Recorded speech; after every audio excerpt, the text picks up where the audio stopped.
श्रीपादराजम शरणं प्रपद्ये. नमस्कार श्रोते हो.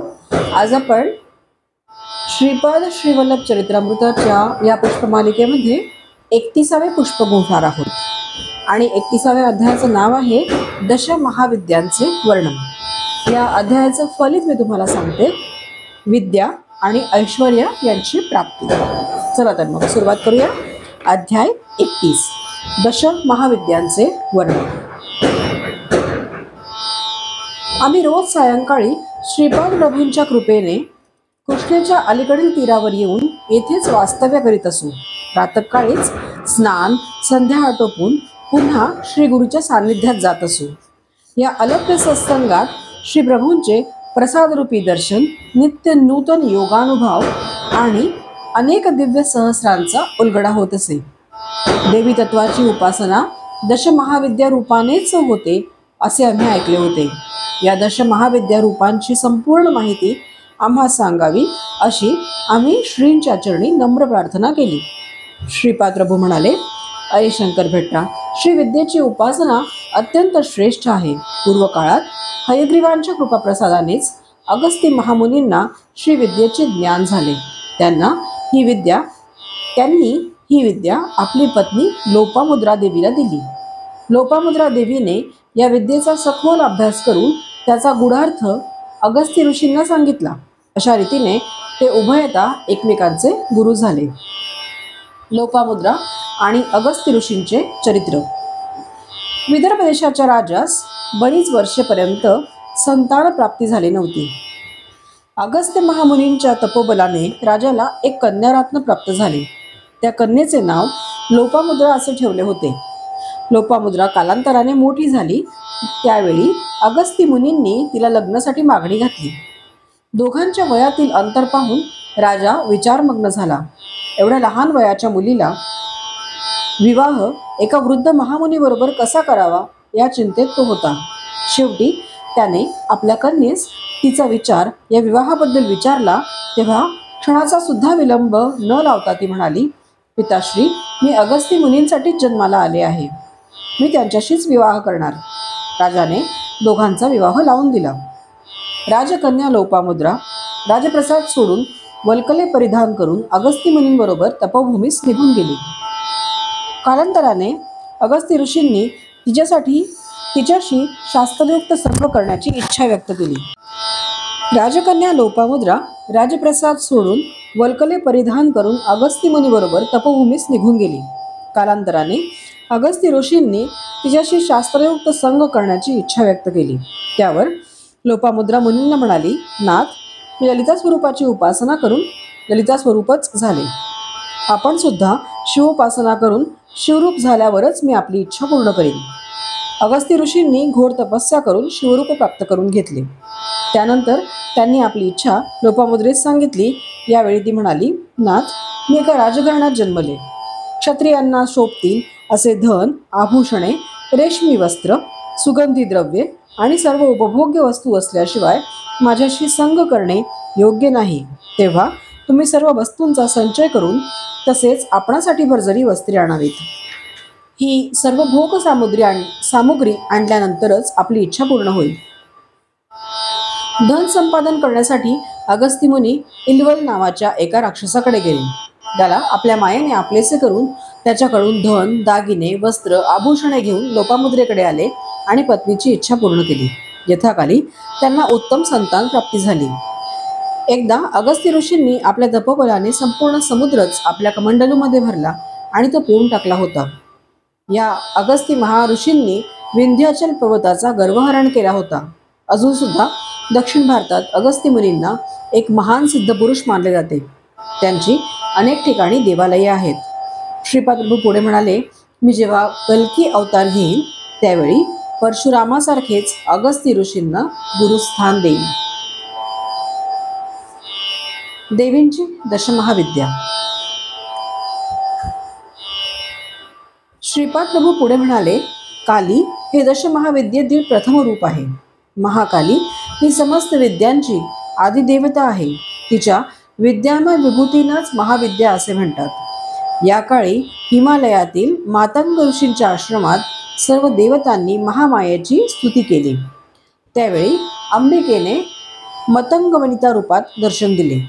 ती काजळासारखी काळ्या रंगाची असल्याने तिचे नाव कालिका देवी पडले.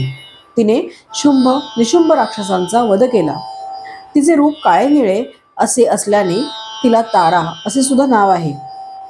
कोणत्याही संकल्प अथवा फलीभूत न झालेली योग साधना अल्पकाळात गंतव्यस्थानास पोचावी यासाठी काली मातेची उपासना करतात.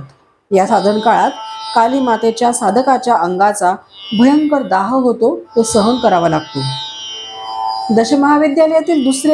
दशमहाविद्येतील दुसरे रूप तारा देवीचे आहे.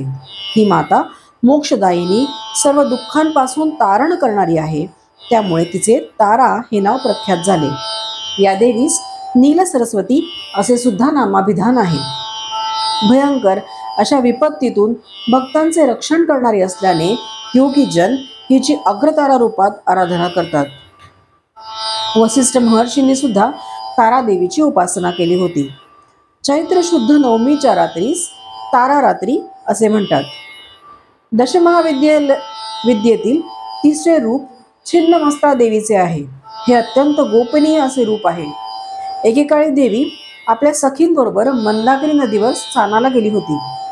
तिच्या द्वारपालांनी भोजनाविषयी विचारले तेव्हा तिने आपल्या तलवारीने आपलाच शिरच्छेद केला. तिचे शिर वामहस्तावर येऊन पडले. तिच्या धडातून रक्तधारा निघाल्या. त्यातील 2 धारा सखींनी प्राशन केल्या आणि तिसरी धार देवीने स्वतःच प्राशन केली. या दिवसापासून तिचे नाव छिन्नमस्ता असे पडले. हिरण्यकश्यपू आदी दानव या देवीचे उपासक होते. दशमहाविद्येतील चौथे रूप षोडशी महेश्वरीचे आहे. या देवीचे हृदय लोण्याप्रमाणे मऊ असून ती अत्यंत दयावान आहे. तिच्या आश्रयास आलेल्या साधकांना ज्ञानप्राप्ती त्वरित होते. विश्वातील मंत्रतंत्रांचे निर्माते या देवीचे उपासक आहेत. या षोडशी महेश्वरी देवीचे वर्णन वेद श्रुती सुद्धा करू शकले नाहीत. ते नेती नेती म्हणून शांत झाले. ही प्रसन्नवदना माता भक्तांचे सकल मनोरथ पूर्ण करते. या भगवतीच्या उपासनेने भोग आणि मोक्ष या दोन्हींची प्राप्ती होते. दशमहाविद्येतील 5वे रूप भुवनेश्वरी देवीचे आहे. सप्तकोटी महामंत्र या देवीचे उपासक आहेत. या देवीजवळ कालीतत्वापासून ते कमला तत्वापर्यंत 10 अवस्था असतात. यातून अव्यक्त भुवनेश्वरी व्यक्त होऊन ब्रह्मांडाचे रूप धारण करू शकते. प्रलयकाली कमलापासून म्हणजेच व्यक्त जगापासून क्रमाक्रमाने लय पावून काली मूळ स्वरूपात बदलते. यामुळे या देवीला काळाची जन्मदात्री असे सुद्धा म्हणतात. दशमहाविद्येतील 6वे रूप त्रिपुर भैरवीचे आहे. महाकालास शांत करू शकणाऱ्या या शक्तिरूपालाच त्रिपुर भैरवी असे म्हणतात. ही त्रिपुर भैरवी नरसिंह भगवानांची अभिन्न शक्ती आहे असे शास्त्रात सांगितले आहे. सृष्टीमध्ये परिवर्तनाची प्रक्रिया सतत चालूच असते. या प्रक्रियेस आकर्षण आणि विकर्षण हे मूल कारण स्वरूप असतात. ही क्षणोक्षणी होणारी क्रिया आहे. या त्रिपुर भैरवीचे रात्रीचे नाव कालरात्री आणि भैरवाचे नाव कालभैरव आहे. या दोघांच्या संयुक्त स्वरूपानेच माझा येणारा नृसिंह सरस्वती अवतार होणार आहे. हा अवतार महायोग्यांसाठी त्रिपुर भैरवी आणि कालभैरवनाथ अवतार मानला जाईल. दशमहाविद्येतील 7वे रूप धूम्रावती देवी आहे. ही धूम्रावती उग्रताराच आहे. या देवीस शरण जाणाऱ्या साधकांची सारी संकटे नष्ट होऊन तिच्या कृपेने सकल संपदा प्राप्त होते. दशमहाविद्येतील 8वे रूप बगलामुखी देवीचे आहे. ऐहिक, पारलौकिक, देश, समाजाचे अरिष्ट निवारणासाठी तसेच शत्रूंच्या शमनासाठी या देवीची आराधना केली जाते. श्री विष्णू भगवान परशुराम हे या देवीचे भक्त होते. तिरुमला क्षेत्रातील श्री व्यंकटेश्वर स्वामींनी या देवीची मातेच्या स्वरूपात आराधना केली होती. दशमहाविद्येतील 9वं रूप मातंगी मातेचे आहे. मानवाच्या गृहस्थ जीवनास सुखी करून पुरुषार्थ सिद्धीस नेण्याची शक्ती मातंगी मातेचीच असते. या देवीला मातंग ऋषीची कन्या असे सुद्धा म्हणतात. दशमहाविद्येतील 10वे रूप कमलालया मातेचे आहे. ही सुख समृद्धी प्रदान करणारी देवता आहे. भार्गव मुनींनी या मातेची आराधना केली होती. या कारणाने तिला भार्गवी असे सुद्धा नाव लाभले. या मातेच्या कृपेने पृथ्वीचे पतित्व तसेच पुरुषोत्तमत्व या दोन्हींचा लाभ होतो. ही देवी श्री व्यंकटेश्वर स्वामी बरोबर पद्मावती रूपात तिरुमला क्षेत्रात असते. श्रीपाद प्रभू पुढे म्हणाले, दशमहाविद्या स्वरूपिणी अनघा देवी आणि तिचा प्रभू अनघ म्हणजे साक्षात दत्त प्रभू यांची अर्चना केली असता अष्टमहासिद्धींची प्राप्ती होते. प्रत्येक महिन्यातील कृष्ण अष्टमीस अनघाष्टमी मानून अनघा मातेची पूजा अर्चा करावी. तुमच्या आराधनेने सर्व मनोकामना पूर्ण होतील. प्रभू पुढे म्हणाले, अरे शंकर भट्टा, तू रचलेल्या श्रीपाद श्रीवल्लभ चरित्रामृताचे पारायण करून येणाऱ्या शुक्ल अथवा कृष्ण अष्टमीस अनघाष्टमीचे व्रत करून 11 गृहस्थांना जेवण द्यावे अथवा त्यांना पुरेल एवढे शिधासामुग्रीचे दान करावे. अशा पारायणाने व अन्नदानाने इच्छित फलप्राप्ती निश्चित होते. चरित्रामृताचा पारायण महिमा. प्रभू पुढे म्हणाले, श्री चरित्रामृत हा केवळ ग्रंथ आहे असे मानूच नाही. हा एक सजीव असा महाचैतन्याचा प्रवाह आहे.